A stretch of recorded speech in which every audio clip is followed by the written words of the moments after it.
Today is March 28th, 2025. I am Gabriele Fellows with the Museums of Lake County, and this is an oral history interview with Gail Wright. Gail, thank you for being here today. You're welcome. So to get started, what can you tell us about your name? Were you named after anyone? No, I wasn't. And what is your date of birth and how old are you? 3951, I'm 74. And where were you born and raised? I was born in St. Helena, California, and raised in Middletown. And what were your parents' names? James Norman Evans and Mary Sue Evans. Do you have any siblings? I have one brother, Gary Lynn Evans. And who is the oldest ancestor that you know about? That's still alive? Or dead? Oh, it would have been my great-grandmother on my mother's side. Her name was Rhoda Baucom. And what do you know about her? She lived her whole life in Kentucky. Her family came from England, and her father was the minister of the Cherry Corner Church, a Baptist church, and she lived into her 90s. And where did your ancestors migrate from? My father's family came from Wales. They immigrated to Prince Edward Island. There's still family in Prince Edward Island. And his mother was Danish, and her name was Thorson. My mother's family on her father's side came from England, and on the mother's side came from Ireland. And describe the neighborhood or community you grew up in. Well, I grew up in Middletown, and at that time it was before Hidden Valley, and Cobb was more populated by summer homes, so not many full-time residents there. So a very small community, probably around 500, and just, local Hardisters was then called the corner store, and they had a hardware store on the corner where the Beaver Creek is now, and next to that they had a grocery store, and next to that was a dry goods store, and they did not have a meat market in that store, so there was a butcher shop on the opposite corner. Mm-hmm. And what did your father do for a living? He worked for Pacific Gas and Electric Company. He was a lineman, troubleman for them. Did he do that his whole life? Well, his adult life, after I would say 1948 probably, or 1946, he went to work for PG&E. And what did your mother do for a living? Well, she was a homemaker, of course, and then early on when I was young, she worked at it was called Reed's Drug Store, which was also the Greyhound bus depot, and they had a soda fountain there, so she was a soda jerk. And then later, she went, when Hardisters built their new store, she went to work at Hardisters part-time. Tell me more about your parents. My mother lived in Kentucky and never had been further than Kentucky, Missouri, and Tennessee. And my father's father was stationed in Paducah, Kentucky. It was during World War II. And so my father went back to see his family in Paducah and met my mother. And for the next 2 years, they corresponded while he was in the Merchant Marine. It was, during the war. And then he went back there in 1946 and asked her to marry him. And they came to California. They had, remember the old cars, probably 1930 something, with a rumble seat in the back, and had all their luggage in the back, and made their trip to California. That was her first time very far from home. And they settled in Petaluma, and that's where he went to work for PG&E. And then my brother was born there in Petaluma in 1948, and then my family moved to St. Helena, and that's where a lot of my father's family is from. There's the Thorsons there, lots of cousins and aunts and uncles. I think they're mostly gone now, but anyway, that's where my grandmother's house was. So tell me some of your earliest childhood memories. Well, because our community was small, it was very safe, and so we would get up and leave for the day and ride our bikes around town, or, we didn't have to be home until we wanted to eat or it was dinner time or whatever. And we joined up with other friends of ours and just, played in the creeks or rode our bikes. And as I was older, I had a horse and rode horses. And What was your horse's name? the first horse I had, her name was Red. And they used to have the fireman's auction, which raised money it was before it was part of under CAL FIRE. It was a local volunteer fire department. And so their fundraiser, the biggest one of the year, was the fireman's auction. And so this horse was at the fireman's auction. And so my father bid on the horse and paid $125 for her. And you used to ride bareback downtown, correct? Yeah. Oh, yeah. Yeah, it was common. A friend of mine and I would ride, and we'd, then you could pick up soda pop bottles and turn them in for 10 cents, and then we'd take those to the drugstore and trade it for a soda or an ice cream or something. And we'd ride our horses to the swimming pool, tie them up there, and then we could ride any place. Now there's lots of, no trespassing, but we could ride our horses all over. And talk about how Middletown was different back then. Well, it was different because it was so small, and it was, kind of a major ordeal just to drive to Santa Rosa. And of course, the road up here from Middletown to Lower Lake was much longer than it is now. It kind of wound around the creeks and on the hillside. And what stories have been passed down in your family? Oh, I can't really think of anything right off. Did you have a best friend as a kid? Yeah. I mean, my class was very small. My graduating class was 17. And so I think we had 7 girls and 10 boys in our class. And so we were kind of all best friends because the community was small. And did you have any hobbies as a kid? Oh, I always did arts and crafts and painting and just anything to stay entertained. We liked to play games and cards. What was your favorite card game? It was called Steal the Pack. How do you play that? I don't even remember anymore. Oh. And did you have any pets as a child? Oh yeah, we always had cats and dogs, and we often had, I wouldn't really call them pets, but sometimes, like Hill Comstock, if he had twin lambs or a ewe that lost a lamb, they would give us the lamb to raise, and we'd raise it on a bottle. Sometimes Diamond D Ranch would do the same with a calf, and then we'd raise those up, and we'd, of course, eventually eat them. And what schools did you attend? Well, I started out in Minnecannon Elementary in kindergarten, and in second grade, that was in the old schoolhouse, the one that burned. And in second grade, they built the new Minnecannon school, so I started second grade there.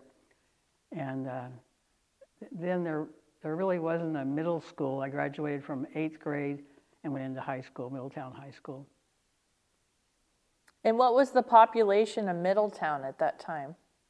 Well, it said 1,100 for the last 20, 30, 40 years, so it hasn't really changed. And what was your favorite subject in school? Probably math. Did you do any after-school activities? Oh yeah, I did play sports. I played softball and basketball, but it was volleyball. But it was much less organized then than it is now. Did you play any instruments? Yeah, I still play the piano. And how has the world changed since you were young? Well, exponentially, I would say. And did you have any goals or dreams for when you grew up? Oh, not really. I didn't really know what to do when I got out of high school. I went to Santa Rosa Junior College, and I did well in school. And then after Santa Rosa Junior College, I was going to go on to Sonoma State, but I wanted to take a semester off. And so, of course, I started working, and once I started working, I never went back.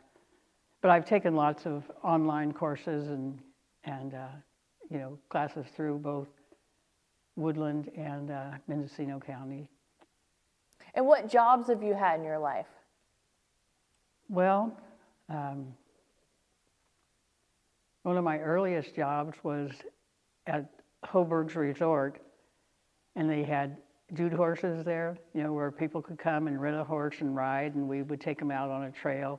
Usually, we have maybe 15 to 20 people that we take at a time. So that was one of my earliest ones. I also worked in the original Stonehouse restaurant as a waitress.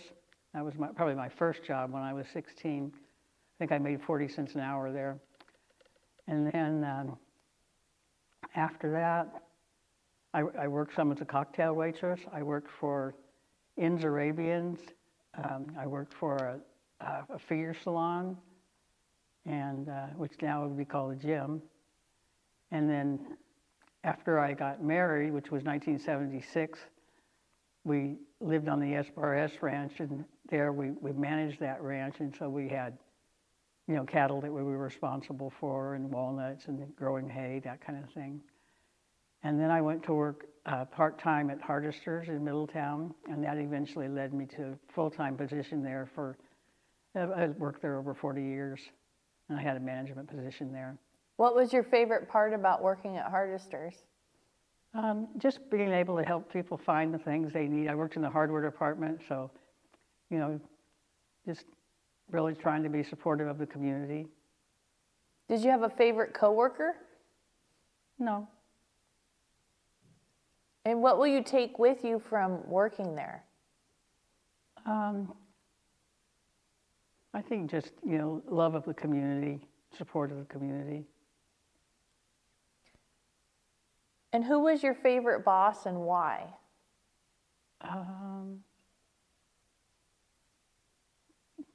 Probably Ross Hardester, because he's pretty straightforward. What he expects, and his vision is very clear. And are you retired? Well, kind of, but I still work about 3 hours a week. And what do you do? Mostly inventory management or consultation. So talk a little bit about your husband. I met my husband in 1975. At that time, he was going to sea for a living. He worked for the Merchant Marine and worked on tankers, and he'd be gone anywhere from 6 to 9 months a year. And so when he asked me to marry him, I told him that I didn't want him going to sea because he had to be gone for so long. So anyway, he eventually developed Wright Construction. We were successful with Wright Construction, built many homes, both custom homes, spec homes, some of the commercial buildings in Middletown. And he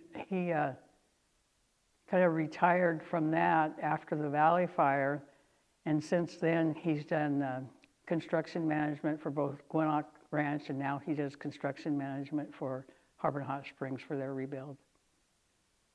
And where did you meet him? Mutual friends. We met in Middletown. And do you have children? We have 2 children. Our son John is 37, our daughter Ashley is 35. And what do they do for a living?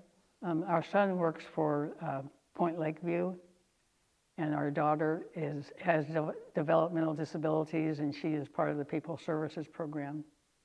And do you have grandkids? We have 1 grandchild, Weston. He just turned 7. So talk about when you were the Grand Marshal for the Middletown Days Parade and how you were in the very first parade. I was in the very first parade on a horse, and nothing spectacular about that. I just rode through the parade. And then Grand Marshal, my husband and I were both Grand Marshal together for the parade. I forget what year that was, probably about 2010. And we were fortunate that Bob Donnelly still had his draft horses, and he was able to drive us in the parade. Why did they pick you as Grand Marshal? Just because we've been around for so long and we've had a lot of community involvement. We volunteer for many things in the community. So talk about supporting the FFA and 4-H clubs throughout your life. If we started out, my niece and nephews were, or my nieces and nephew were very involved in 4-H. And so we started supporting them at the Lake County Fair, buying animals through Wright Construction. And then same thing through FFA. My husband actually built the Seal building, which is the school that was one of the first FFA projects, I guess. And I'm sorry, I forgot what you asked. Oh, FFA and 4-H. yeah. So FFA, same thing, supported purchasing animals at the fair and going to their local events. And then as our son became old enough, he became involved in 4-H and FFA, and our daughter in 4-H as well. And they raised sheep. Okay. And tell me about helping build the town playground behind the Lions building. Yeah, that was dedicated in 2004, and I don't remember where the materials came from, but we just went and helped put it all up one afternoon. And our name is on the placard, Wright Construction, and then also John Wright. But there's a couple of the squares that are missing, and I think one of those is ours. Oh, okay. What happened to it? It just vandalized. Oh, no. So tell me about digging the holes for the trees that line the streets in Middletown and why you are concerned about them. Well, I think that was part of the Middletown Merchants Association. We were very involved with that for many years, which was really, the beautification and cleanup of Middletown. So Pat Giacomini, who had, was it Golden Oak Nursery, she suggested the flowering fruitless pear trees. And so my husband took our little backhoe in, and we had our daughter in the wheelbarrow, and they dug the holes all in one day and planted all the trees. Now, from what I understand now, the Caltrans has been surveying through Middletown, and they plan on making like a single lane down the middle, and then lanes on either side, and plenty of room for parking. And so, in thinking about the size of the street, it looks as though they own all the way to the building. It looks as though they'll probably take those trees out. And it's unfortunate because I remember as a kid, the street was actually angular parking, and it had black walnut trees that lined all of Main Street. And one morning we went to town and all the trees were gone. So that could happen again. So what drove you to give back to Middletown by helping with these projects? Well, just because we're part of the community, it's what you do. My parents always volunteered. I was raised volunteering and didn't know any different. And what other volunteer work have you done? Well, I've been on a couple of boards. I was on the Early Intervention Board. I was on the Regional Center Board, served as vice president on that. Just different things in the community. I have been involved in the Methodist Church, but I'm not really actively involved in anything right at this time. And have you ever traveled outside the U.S.? Yeah, I've been to Mexico and Canada. What was Mexico like? Well, it's a long time ago. I think it was 1973 that I was there, and I went down actually on a horse convention, Appaloosa Horse Convention. I went with a friend of mine. Anyway, I think one of the things that surprised me the most then was how many homeless people were there living in cardboard boxes, which we didn't have that here then. And then to go to, I can't remember the name of the big church there, but you know, it was so opulent with so much gold, and here's these poor people crawling on their knees to get to it. It just didn't seem, it seemed like very, very wealthy and very, very poor. And how would you describe your personality? Oh, easygoing. And what kinds of hobbies do you have right now? How do you spend your time? Well, right now I've been, of course, I play the piano, and I've been painting. We have one of the old 8-foot two-man saws, and I kind of have been working on with a friend of mine. It's like our life story on this saw. So that's one of my projects. The other thing is, you know, we always have projects around our property, things that we're building or doing, repairing. And you play the piano, Yeah. right? Mm-hmm. What kind of music do you play? Mostly just kind of easy listening. I like a lot of the scores from movies. I play some classical. I just, you know, just enjoy the music. And what would you say is your greatest accomplishment? Probably, you know, raising our 2 children to be good members of society. And what's the best advice you could give future generations? Stay positive, regardless of what your challenges are in life. You know, tomorrow's gone, or yesterday's gone, today is here, and tomorrow hasn't come yet. So live each day as a good time. Is there anything else you'd like to share? No, not really. Thank you so much for being here today and You're for welcome. sharing your stories. Thank you for having me.